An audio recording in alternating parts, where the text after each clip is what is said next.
Good morning. Good morning and a very warm welcome to the American Indo-Pacific Forum's series of webinars on current and topics of global significance. I am Dr. Rasita Vishnu, one of the experts at the forum. Thank you for joining us on this beautiful Saturday morning. We are thrilled to have you all as co-participants for our discussion on the impact of the Indian elections on a US-India relationship. Before we begin, a short brief on who we are. American Indo-Pacific Forum is a group focused on strengthening American Indo-Pacific relationships in the background of quadrilateral security dialogues and cooperative strategies in multiple spheres such as security, policy management, free and open Indo-Pacific, etc.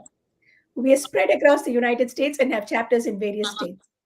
As a group, we look forward to presenting the quickly evolving Indo-Pacific theater and challenges, solutions, and preparedness of the American Indo-Pacific alliance in the region. Today, our webinar is for 60 minutes. Please keep your microphone muted. We have with us four panelists who will present varied facets of the topic in their expert areas. After the initial remarks, followed by the panel discussion, we will open the floor for questions. I request all the audience to make a note of your questions and type it out in the chat box. Try to limit your questions, keep it short and to the point. Because of paucity of time, the questions will be moderated. And now let me introduce the moderator for the day, Jay Kansara. Jay Kansara is a senior director of American Hindu Coalition. Over to Jay for the event. Namaste, good morning, good afternoon, or good evening, depending upon where in the world you're participating from today. We are very thankful that you have joined us today for a very timely conversation on a topic that impacts not just these two countries, India and the United States, but the world at large. Today we have four esteemed panelists, and I would like for them to each present a brief introductory remark, and then we will begin with the panel discussion. First, Satish Shah.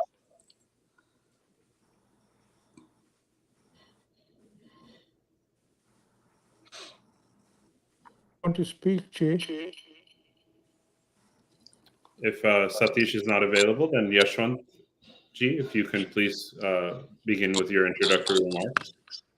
Thank you, Jay, and thank you and good morning to everyone else. And as Jay said, good evening, good afternoon, wherever you are wherever you are. So I'll speak very briefly about the impact of the impact on India-US relations of the elections in India. The relationship is bilateral, is bipartisan, enjoys bipartisan support on both sides. So it really is no of much consequence which party is in power where. The highest point in the India-US relations was the nuclear deal, and that was when Congress was in power in Delhi, was in office in Delhi. So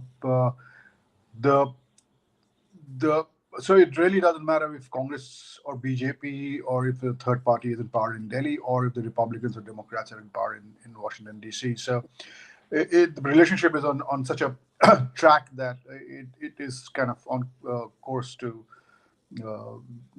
not influenced by who is in power here. But having said that, the election of Prime Minister Modi for the third time, for the third term, is actually will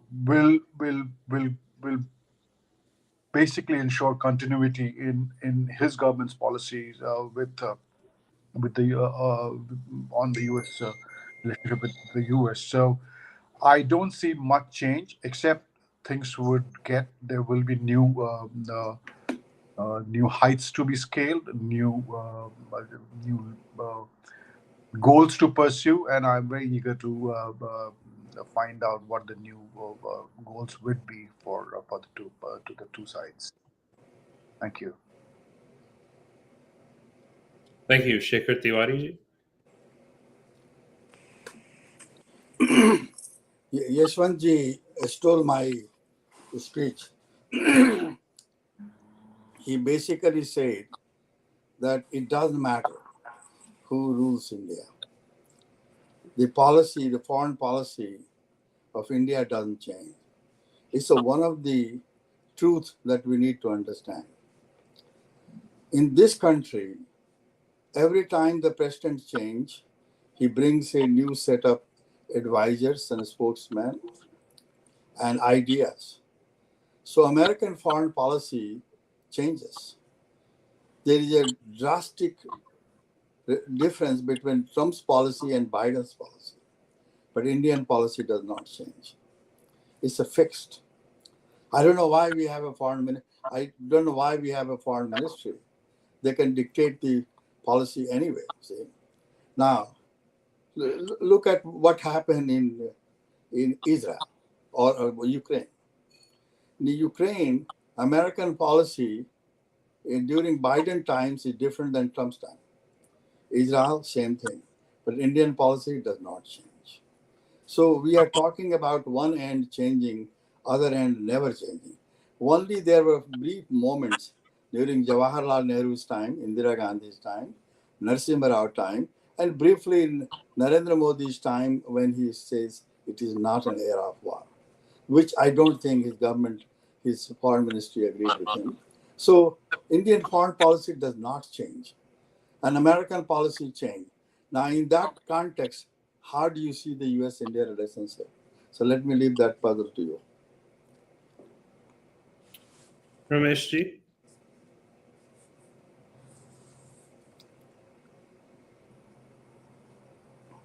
And if not Rameshji, then please Satish Jha. Can you hear me? Yes. Okay, great. Thank you very much, Rasita ji and Shekhar ji, Jay. Satish Jha. I should introduce myself as an editor, which I founded Janasatta for Indian Express and later on Dinaman for Times of India. I talk about that because that gave me a larger, you can say, landscape or you can say canvas to work on. And since then, I have followed how India and US relationships have been looking at each other. And very happy to be here. And thank you for the organizers to invite me.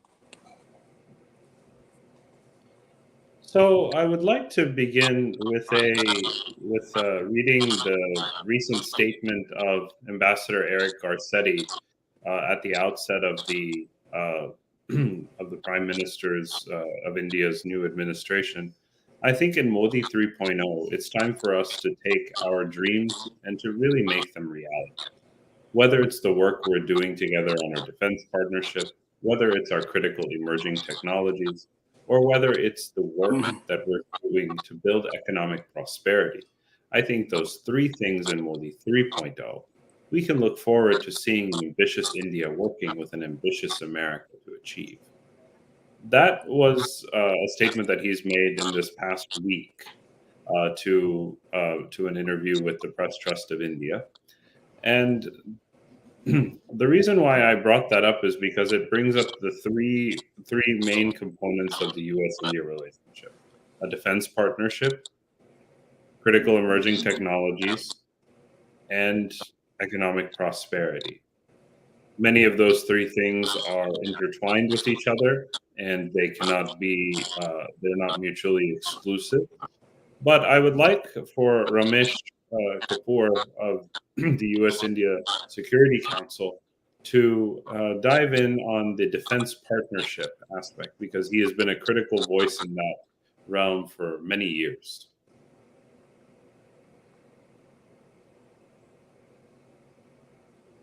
And if not Ramesh, then Shekharji, you can pick up because you've been working hand in hand with him for many years. Well, defense partnership between US and India. US has a deep interest in strengthening India's defense. So periodically they will do things that will make India stronger. For example, Quad. They dreamed of a four-party alliance which will look after the interest of the United States and the world in the Asia Pacific and countries around it. What happened to that? That is slowly disappearing. Now India has been replaced by Philippines, and Quad has been reduced to a non-entity, and don't know whether it will ever get a strengthened. So Ramesh has been trying very hard to provide a technology to India whereby India doesn't have to depend upon Israel to get a new technology. The one which has been fighting Ramesh is not Israel, it's India. Not India. The foreign ministry has been fighting for him because they believe that they don't need United States. They are totally sufficient to take over the world, take on the world. So with that kind of attitude, Ramesh has to shut down. I'm glad he's shutting down right now because he has nothing to say. This man has been fighting all his useful young life, trying to give India a technology trade whereby India becomes stronger. Let's take an example of G414 engine. Recently, there was a agreement between President Biden and Narendra Modi to transfer G414 engine to India. What happened? It's struggling. The GE has created an agreement that I'll give you 80% of the 80% without any objection, and 20% control. Right? Why 20% control? Because the United States does not trust India. That the technology they will give it, it will remain in the hand of India. It may go to somebody else's hand, and they are worried that sometimes that goes in the hand of Chinese or Russians. So that is a dilemma. So United States really want India to be stronger so that they can save their energy in that part of the world, or Middle East oil, save it. And India is totally competent to do that. Today, there is something called Africa, which really looks after the coast of Africa all the way to Gulf of Malacca. That fortunately, I don't know when it happened, probably Bajpayee's time, the Africa was created and it still functions. And only thing that they catch the parrots in the Indian Ocean, in the Ocean Sea Route 91. And they are doing effective job. It has the old Indian ships and Indian pilots, and is doing a good job. So if somehow India gets out of the mode of being non-aligned or south, and that is up to foreign ministry to decide whether they want India to have a stronger country. And unless India becomes a stronger country, its economy will not grow. And only thing growing in India is the population. If population is growing and economy is not growing, it's a prescription of unemployment. And there is tremendous, almost 200 to 300 million people in India are unemployed. So we basically have to keep trying. And I am sure Ramesh will not give up, or many of us who Indian Americans will not give up in strengthening the India. And we hope that someday somebody it will happen. Not because India wants it or Indian bureaucracy wants it. It is because we want it. Israeli Americans or Jewish Americans have been able to protect the national security of Israel by building that political strength in this country. Hope we can do that in the Indian Americans can do that too. So that's where it is, Jay. Thank you. Yashwant and Satish, I wanted to offer you an opportunity to weigh in on that, either counter it or defend it. My sense is that when it comes to U.S. relationship, India has always been carrying a burden of history. And that is, it has had a long relationship with stable and reliable, almost always reliable with Russia. With the US, it's been always very gingerly. US also did not know how to trust Indian relationship. The strongest point I have noticed in the past 40 years of watching it is the Indian diaspora, which has given Indian uh, concerns a kind of space in the American foreign policy making process. And that shows. Second point I would like to make it, the current situation is this, and I like to look at what Shekharji said and probably have a different viewpoint. I think Indian foreign policy doesn't change as much as others, but there's been a very serious departure. India today is a great ally of Israel. India, a formidable friend of Palestine, has been consistently lately not for Palestine. It's not anti-Palestine, but effectively is playing that role. India, vis-a-vis South Africa, that policy changed some time back. So changes happen. They're glacial and they are significant, but they happen. And in the past 10 years, the Israel focus has been a very strong movement in a different direction from the stable 75-year policy. Second thing you'll see is it's no longer idealistic. It's basically becoming realistic. Realism has set in some ways. And many of India government's actions won't have been imagined or imaginable just about a decade ago, but a lot of things are happening, and we all know and we have all watched that. So there is some change which has happened because there was a bravado, there was a lot of statements I've seen from Jaishankar, which basically tell us about the way we are looking at, including the conversations that happened with the US. The tone has changed. A tone, like Shekharji said, sometimes says basically, I can do without anyone, which obviously is not true, which is not realistic, but the tone is that of the some people who have been trying to assert. Incidentally, Indian intelligentsia always thought of themselves as great folks as such. They've tried to do that, but the tone was always sophisticated. There was a kind of diplomacy involved in that. Today, it's become a little brazen sometimes. That's what I see. That. And then when it comes to technology, India wants it, but the relationship on defense is because of the deeper Russian relationship, which will gradually be, kind of weaned away, but it won't happen suddenly. It won't happen in a very significant way. In technology, in other words, things are beginning to happen, and it's not because of just China's, emerging perceptions as such, because China is playing at a very sophisticated level.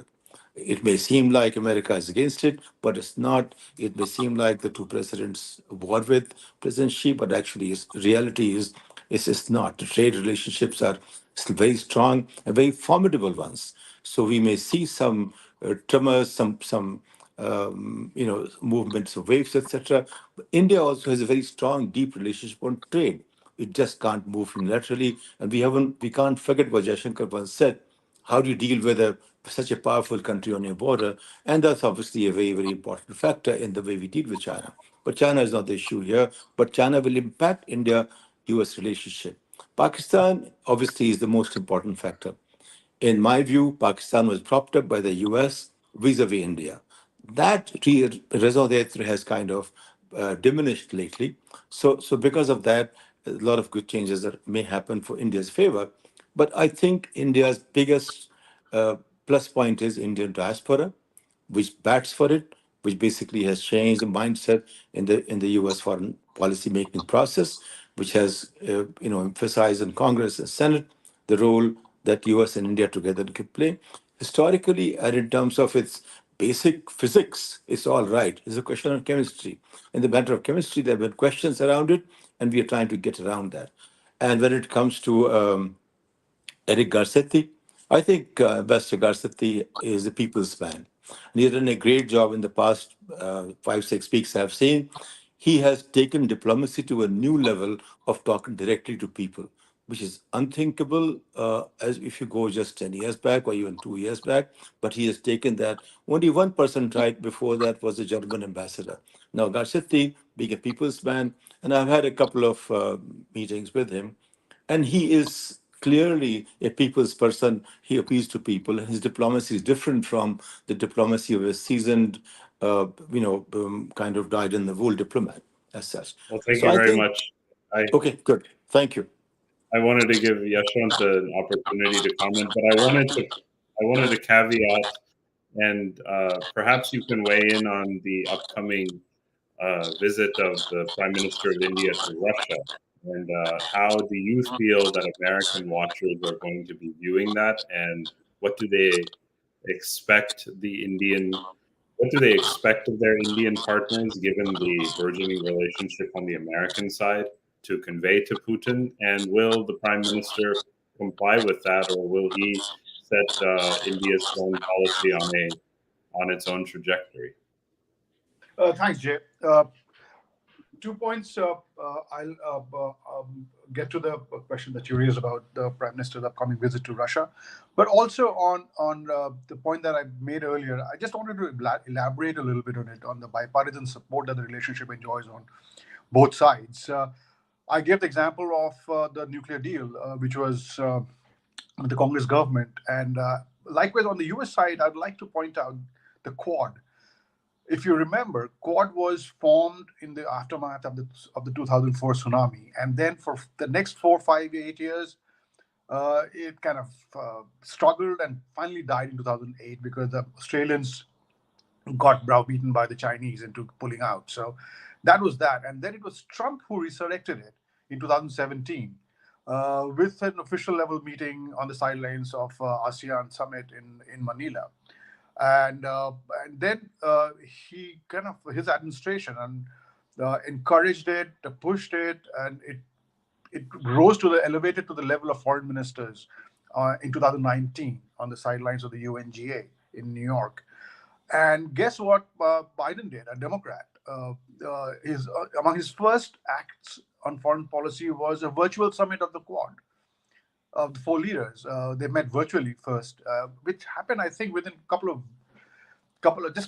of days, or maybe 2 or 3 weeks after his swearing in. So, and then very quickly they had a physical meeting, in-person meeting, and Quad was flying. They were meeting all over the country, all over the world. On the sidelines of G7 in Japan, Tokyo, etc. So, and I think it's India's turn to host it now. Quad is a very good example of how something which was resurrected from dead, essentially, by a Republican president, and it's been elevated to the level of leaders by a Democratic president. So, but if the Quad is fledgling, it's like, kind of diminished in importance for some people. It's probably because India has consciously resisted from becoming a partner in this security part of this not alliance but the partnership. Quad, as you know, translates to Quadrilateral Security Conference. So there was a security element to the relationship, but India has kind of hesitated and it's kind of resisted being pulled into a security arrangement, which is, if you recall, a very senior Trump administration official before his visit to India, had said that the administration sees this as the Asian NATO, but there is no talk of it anymore because India doesn't want to be part of any security relationships of this kind, multilateral. So Quad is kind of diminished now, not because of flagging of interest on the part of the US or any change in policy in the White House, but because India is not kind of fully on. So if you recall, Biden, very shortly after he launched AUKUS, which is a security alliance with Australia and UK, with the same region, which is the Indo-Pacific. Coming to the Prime Minister's upcoming visit to Moscow, Kurt Campbell, the Deputy Secretary of State, the US Deputy Secretary of State, was in India recently with Jake Sullivan, the National Security Advisor, and he spoke to reporters on his return, and he was asked this question very, very clearly. How do Americans view New Delhi's relationship with Russians, and whether this was kind of a impediment in the relationship in technology transfer, essentially of defense technology to the Indians. And Kurt said very clearly that the US acknowledges India has had a long relationship with Russia, and it is, I acknowledge that he was speaking publicly, so he will not speak his mind on this issue. But he said essentially that Americans have kind of accepted the fact that India has a relationship with Russia, and just as he said that America has relationships with countries that may not be seen kindly in New Delhi. I think he meant Pakistan essentially, because US and Pakistan have had a long relationship as well. But it's been through ups and downs many times. But Pakistan, US does have a relationship with Pakistan, and India is sometimes annoyed and irritated by any sign that US is kind of getting closer to Pakistan, etc. So I see this as both sides have kind of grown to accept their relationships with third countries. And But this is still does not mean that the Americans are comfortable with technology transfer. That's one of the things that figures in the conversations between India and the US, because they think technology transfer, uh, especially when they're looking at complete integration with the rest of the defense equipment, etc. So that is an issue, and but also it's a fact that Indian dependence on Russian arms has kind of reduced from 80% at some point to about 50%, and is declining every day. And defense trade between India and the US, for instance, has kind of grown multifold over the last couple of years. I mean, officials like to say that it was zero at some stage, 2010 or something, and now it's 20 billion more and growing. So, and we've just had the example of GE technology transfer, defense technology transfer happening as well. And there is further talk of Stryker armored vehicles.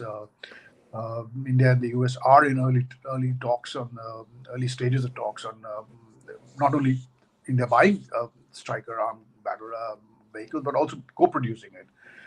So all in all, I think things are looking good, and I look forward to more questions.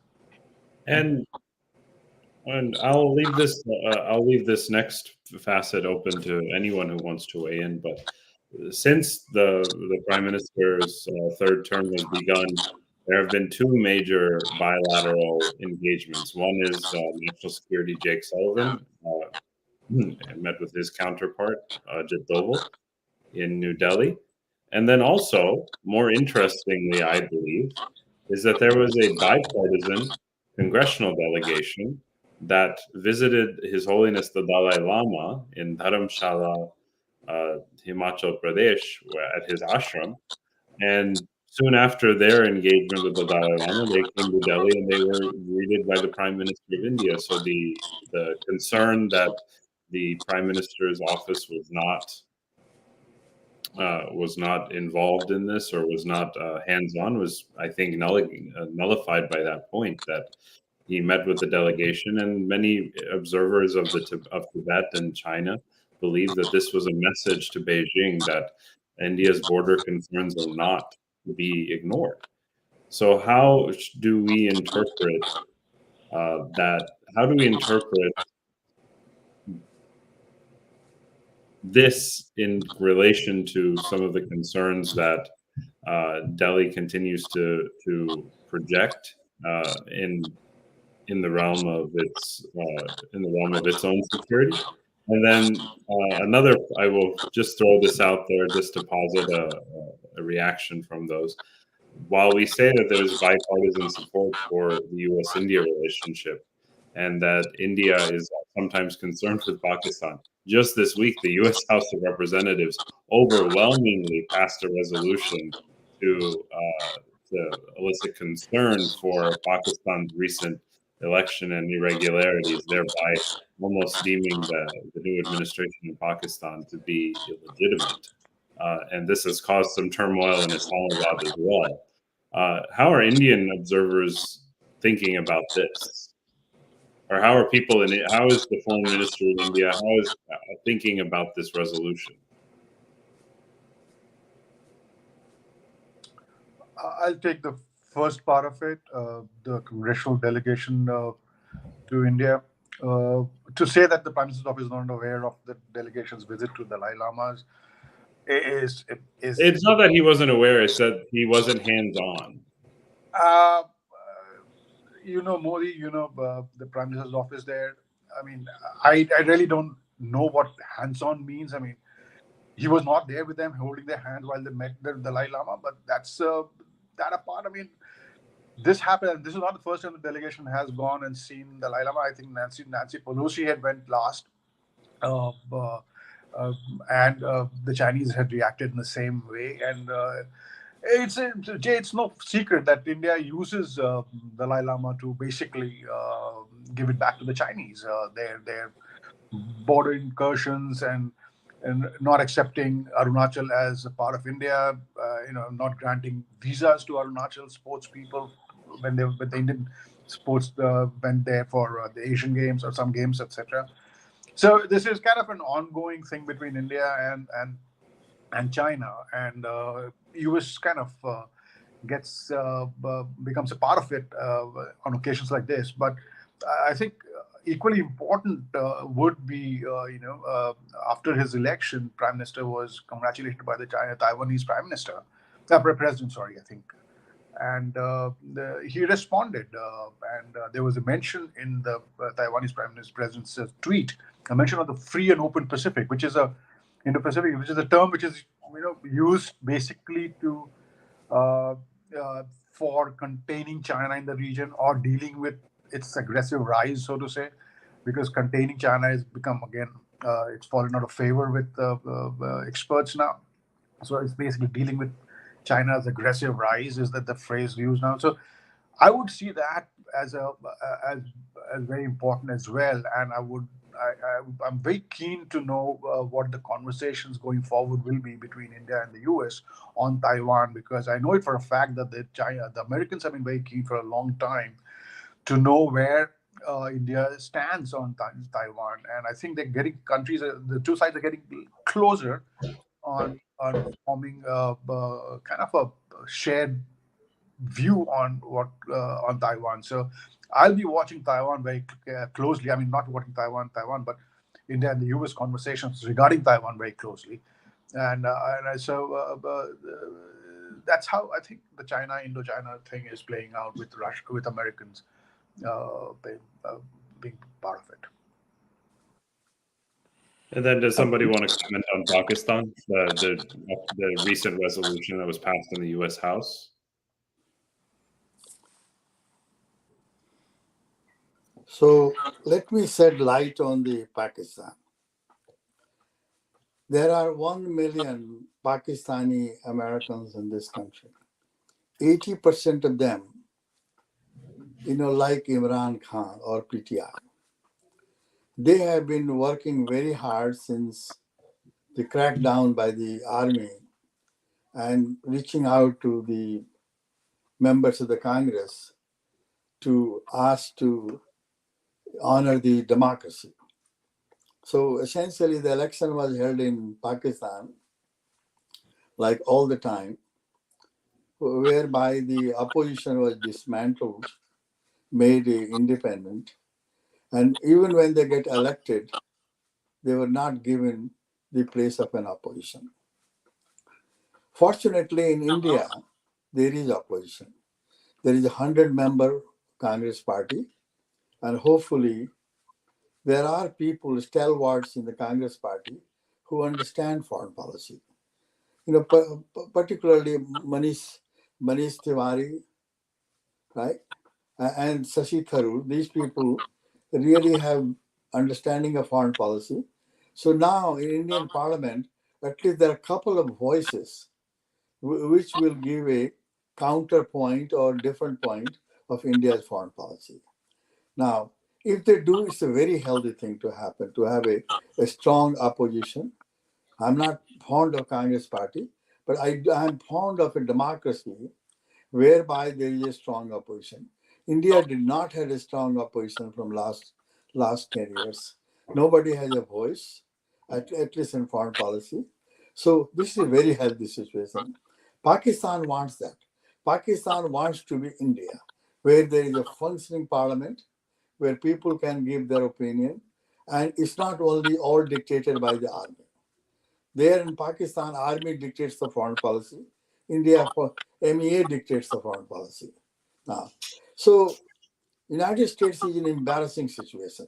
How can a democracy not support a call for democracy, whether it is a Pakistan, whether it's a Turkey or Saudi Arabia? So United States did the right thing by giving a voice to the democracy.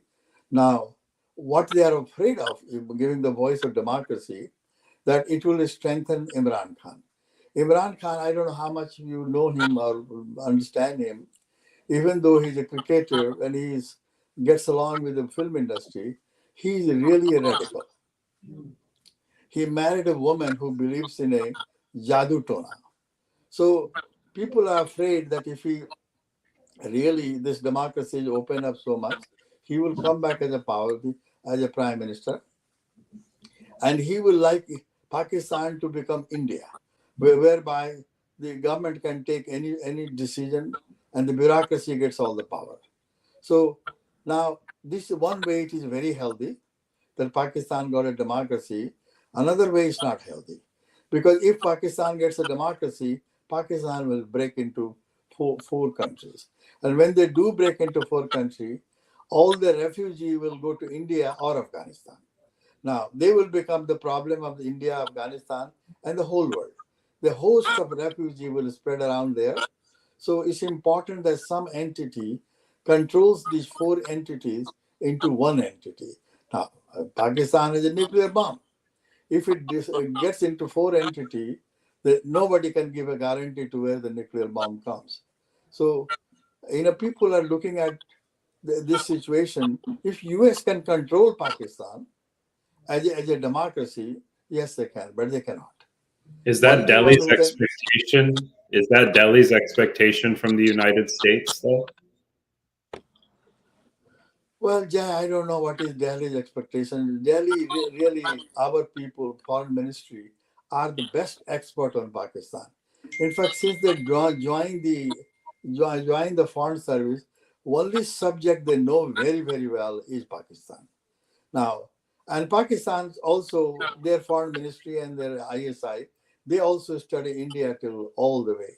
So the two are experts in each other. Hopefully, they will figure out what to do. I wanted to completely change topics, and I wanted to discuss one of the coalition partners actually in the Alliance, National Democratic Alliance, and that was the Telugu Desam Party.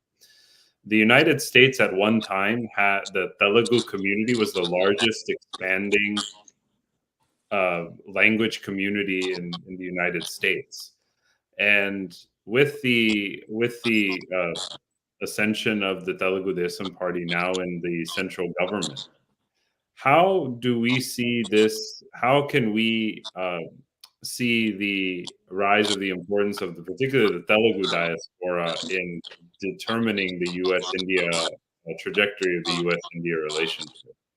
I know we may not have someone of that community on this panel per se, but observers can weigh in on with their thoughts. Yashwant? I'll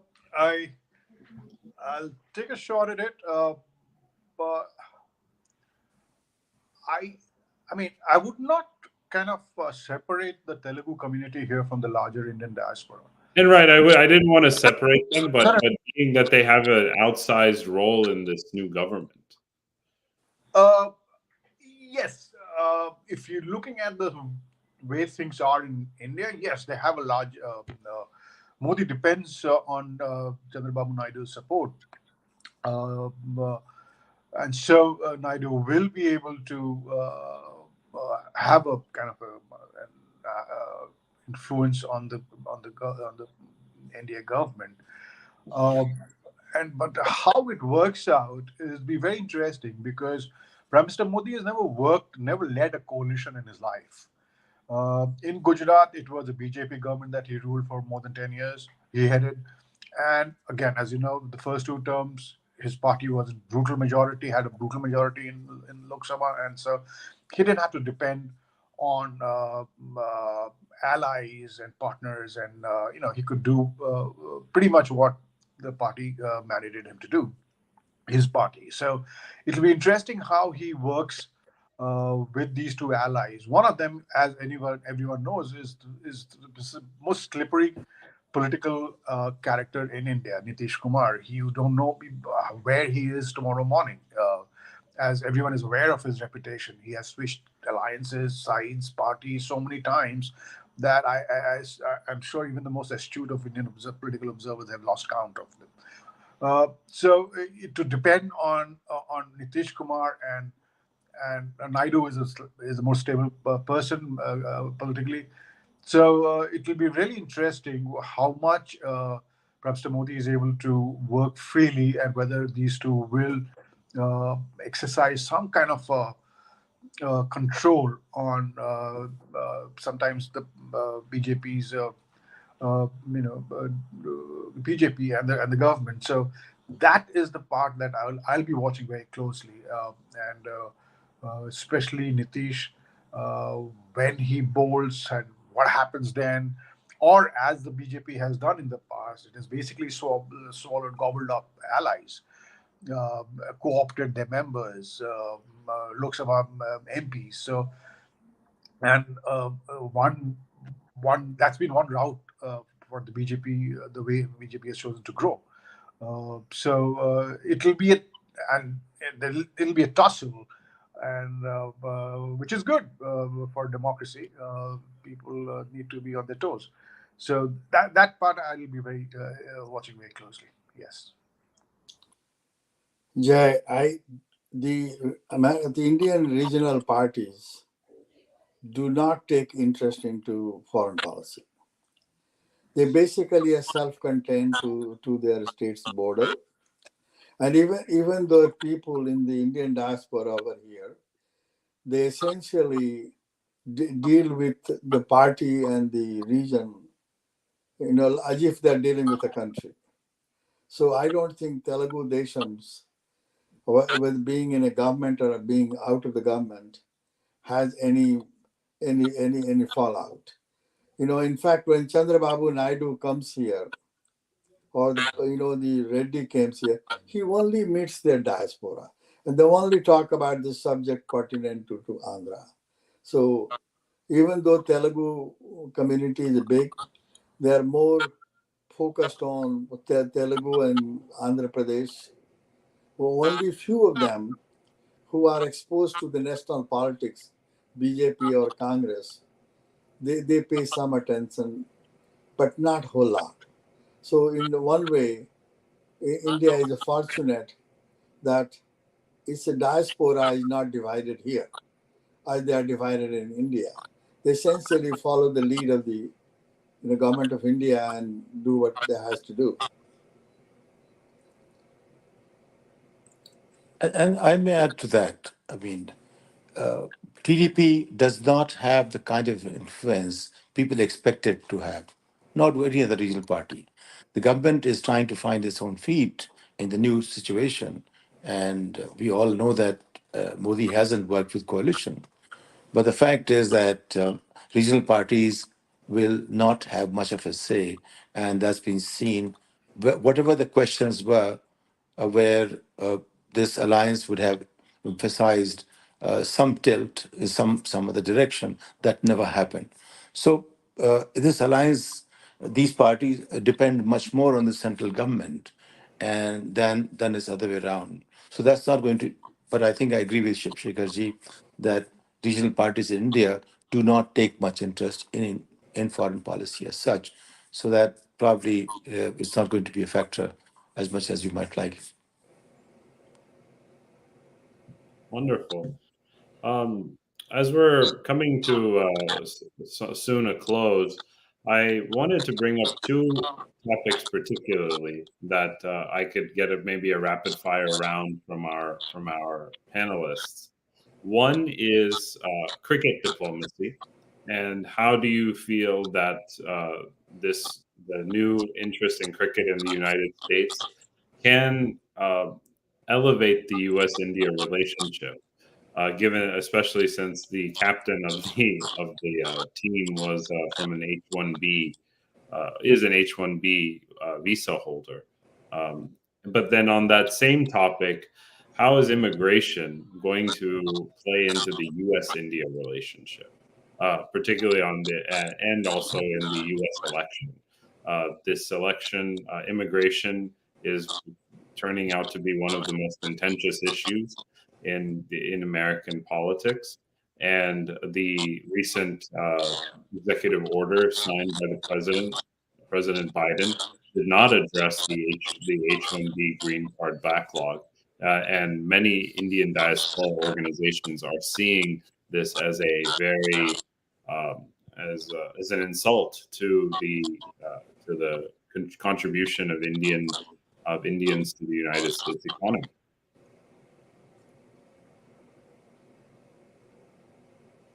Yashwant? Yeah, great question, Jay. On immigration, there are two parts: the legal and the illegal, the undocumented immigrants and the legal immigrants who come in through the right way. And the undocumented part is not an issue for the Indian government. Though there are a lot many Indians have been showing up at this border in South than before. All of us know that, and their numbers have kind of shot through the ceiling. But that part is not going to be an issue for India and the US in their for the conversations, because India is equally tolerant of undocumented immigrants in India, so it recognizes the fact that governments have to protect their countries from illegal undocumented immigrants. So that is not going to be an issue. On the legal part, H-1B you mentioned. It's a story that it's an issue that I've followed very closely. This, the backlog. I do not see Indian Americans here. It's not an issue with most Indian Americans. I mean, I have not seen any of them actually join the. I know these guys very well, Immigration Voice, and these people who have been agitating for years now.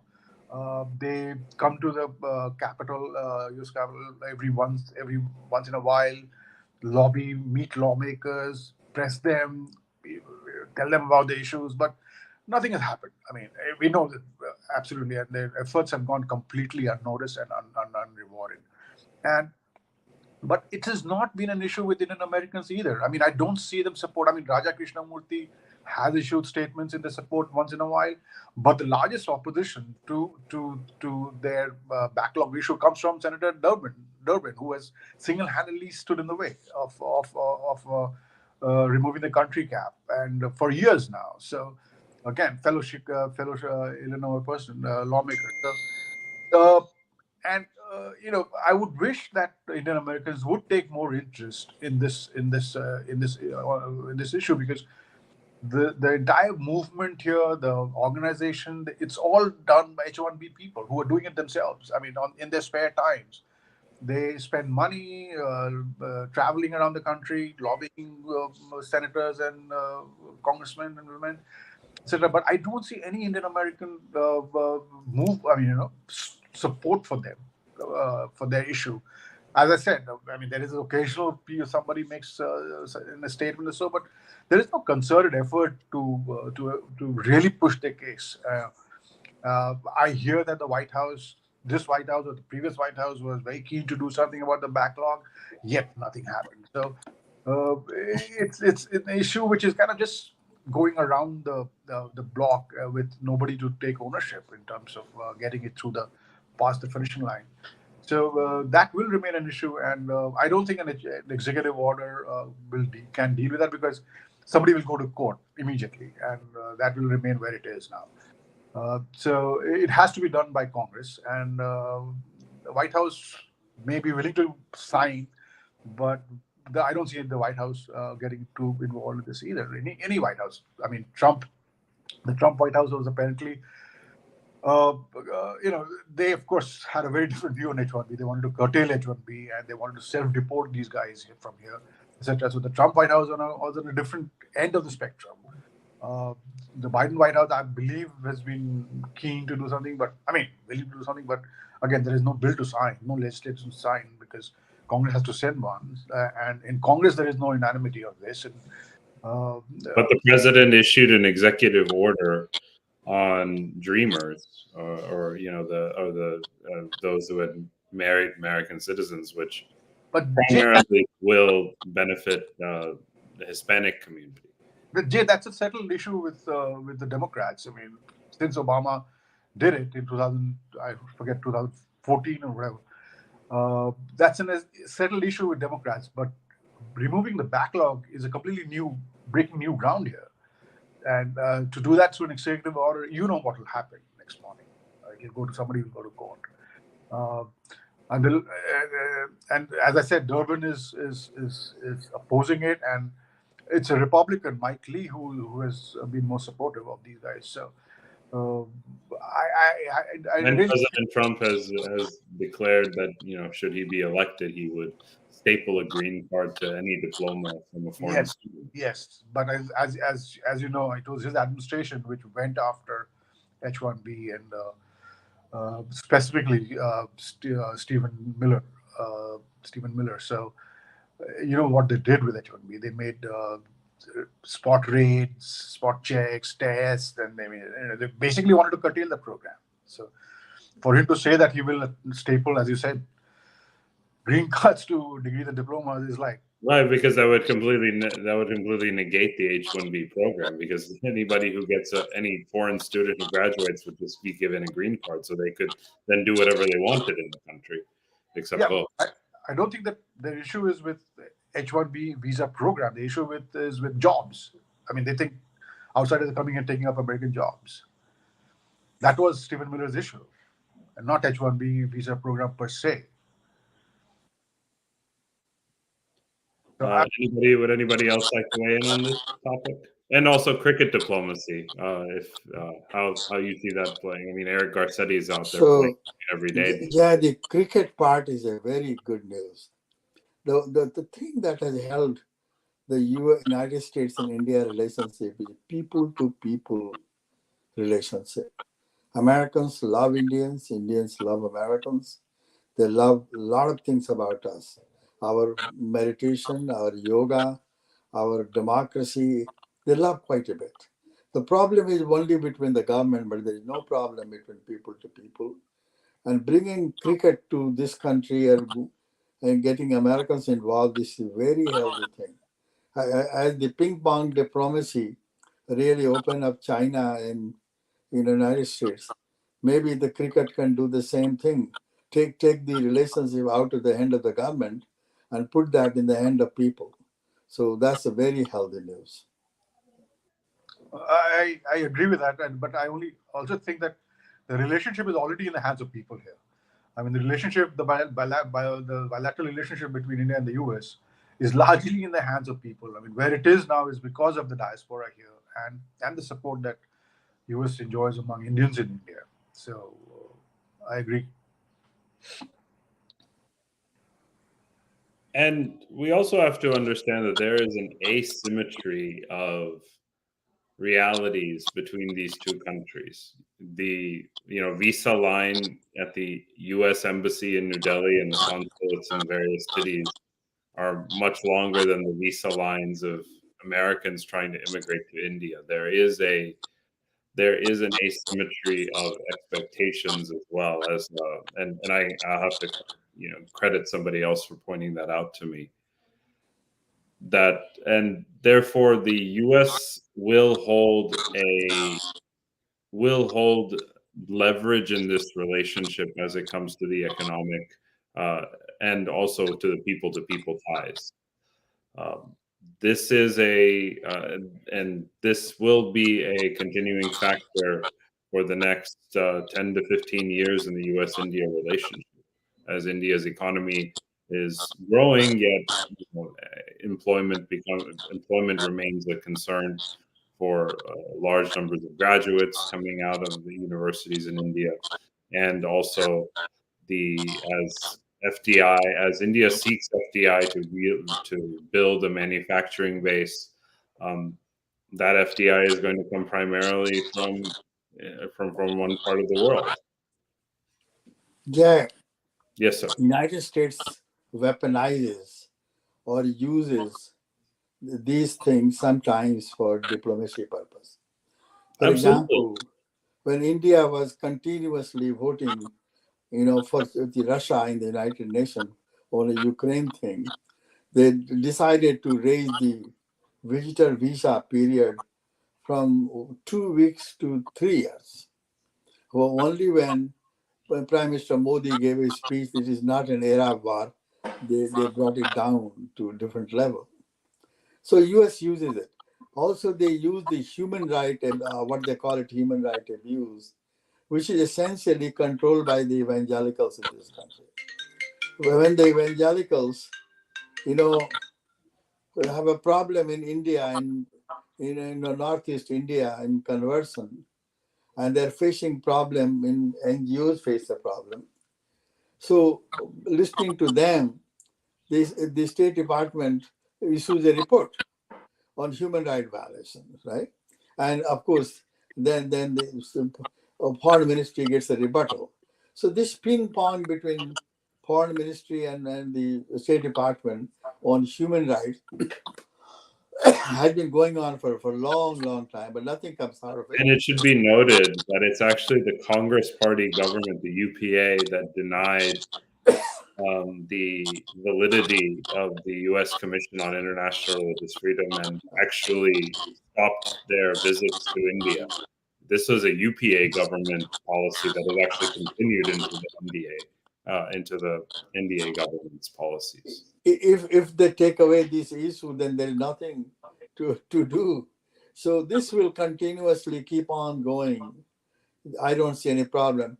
But using the visa issuance to put a pressure on India is something new. I understand what it is, because how else would you tell India that I don't like your siding with Russia all the time? So same way they'll find some other things, like for example, all those people in the Baltimore, harbor in the ship are not coming out. They may be mad about something else. So United States behave very funny way. Problem is one place and then they tighten the screw someplace else. But that's okay. These are insignificant issue we shouldn't worry about. Yeah, the Baltimore ship thing is a different issue completely. Under international sea law, a, a ship which is involved in an accident like this or an incident like this, the sailors have. I mean, I was talking to a shipper who was a friend of mine, and he said sometimes these things go on for months. But fortunately, in this instance, at least some 8 people have been let go. The 8 people they left for India, so there are We are coming to a very quick close. I would like to give each of you 30 seconds to respond to a very controversial topic, and that's how we will end our program. And that is the issue of Gurpatwan Singh Pannun and how the United States has addressed this issue, and will this really play a detrimental role in the U.S.-India relationship, or is it just a distraction from larger things? Just a distraction, Jan. Both parties understand what's going on, and they're using, to please their own audience. If you don't talk about human rights, some Democrats, progressive, will get upset about that. So, Yashwant Singh Pannu issue will really pass into oblivion very soon. And in diplomacy, what happens is what is being said is for certain reason, but that is not what's happening below that, and that's where very very often we sometimes get carried away by statements made, gestures made, or any of these distractions offered. But the fact is, things happen a level below. Yeah, you're absolutely right. At one time, U.S. was putting a obstruction in some of the defense items, and one of the congressmen in Virginia is in Armed Services Committee. So I asked him, Congressman, what's going on? He said, well, I got a bunch of evangelicals in my constituency, and they're complaining that India is shutting down their NGOs. The money is not going through. So what do you expect me to do? So Satish is absolutely right. Problem is one place, and they act some other place. I look at the Panun story like a journalist, like a reporter, and I'm kind of wondering where this man Nikhil Gupta will go next, because will he strike a deal? Will he take a plea deal? If he does take a plea deal, what will he reveal to get a plea deal? Because otherwise, he's looking at many years in a US prison. As we Jiswanji, before they get involved in such things, they signed a understanding with the government that they are of their own. So I'm afraid Nikhil Gupta is of their own. Whatever he does, I don't think government will at all get involved. No. That's not the point I'm making. The point I'm making is he had the story to tell. He has details. If he takes a plea deal, he will have to give up those details. What details will he give up? That's what I'm talking about. It's not about whether if he can harm the Indian government. He cannot, obviously. But Good question. but So let's wait till the next episode. yes, what to details? find that out. I don't see this guy, willing to serve out 20 years, 30 years, whatever it is that he can get for attempted murder or a conspiracy to kill. So I'd be really keen. So far, he's not pleaded guilty. He's not, and the case is not up for expedited trial. So I'm wondering what's happening. So I see this case, Jay, as from a reporter's perspective, as something interesting is going to happen very soon. A twist. Good. So clearly, to close, there are going to be special interests that American lawmakers are going to take into account with regards to their own elections coming up this year, both House, Senate, and the presidency. So with that, I'd like to pass it back to Rasita Ji to close our program. Thank you. Thank you so much, Jay, and our esteemed panelists. It was a very riveting discussion today, and a lot of issues were discussed. So thank you all for joining us once more. And today, as we sign off, India is playing against South Africa. I'd like to tell you the score. India won the toss and chose to bat, and we have put up 176 for 7 on the board. South Africa is yet to play. So I wish you all a very happy weekend. Thank you once again for joining us. Thank you so much for having us.